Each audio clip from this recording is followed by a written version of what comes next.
شروع اللہ کا نام لے کر جو بڑا مہربان نہایت رحم والا ہے۔ یہ لوگ کس چیز کی نسبت ایک دوسرے سے پوچھتے ہیں؟ کیا اس بڑی خبر کی نسبت جس میں یہ اختلاف کر رہے ہیں؟ دیکھو یہ عنقریب جان لیں گے، پھر دیکھو یہ عنقریب جان لیں گے۔ کیا ہم نے زمین کو بچھونا نہیں بنایا اور پہاڑوں کو اس کی میخیں نہیں ٹھہرایا؟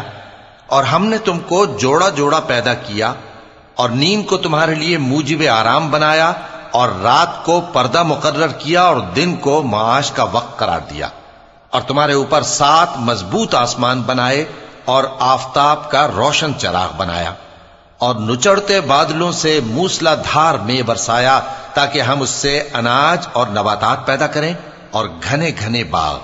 بے شک فیصلے کا دن مقرر ہے، جس دن سور پھونکا جائے گا تو تم لوگ فوج در فوج موجود ہوگے، اور آسمان کھولا جائے گا تو اس میں دروازے ہو جائیں گے، اور پہاڑ چلائے جائیں گے تو وہ ریت ہو کر رہ جائیں گے۔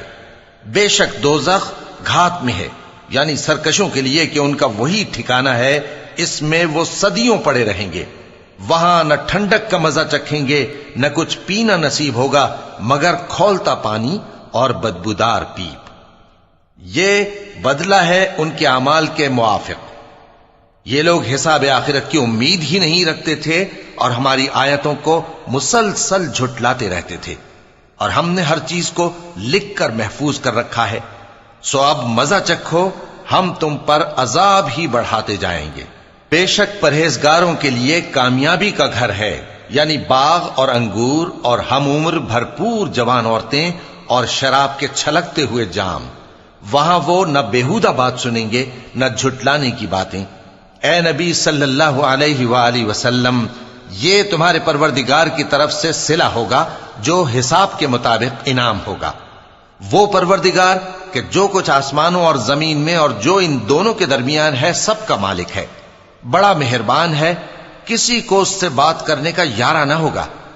جس دن جبریل امین اور دوسرے فرشتے صف باندھ کر کھڑے ہوں گے تو کوئی بول نہ سکے گا مگر جس کو رحمان اجازت بخشے، اور وہ بات بھی درست ہی کہے۔ یہ دن برحق ہے، پس جو شخص چاہے اپنے پروردگار کے پاس ٹھکانہ بنا لے۔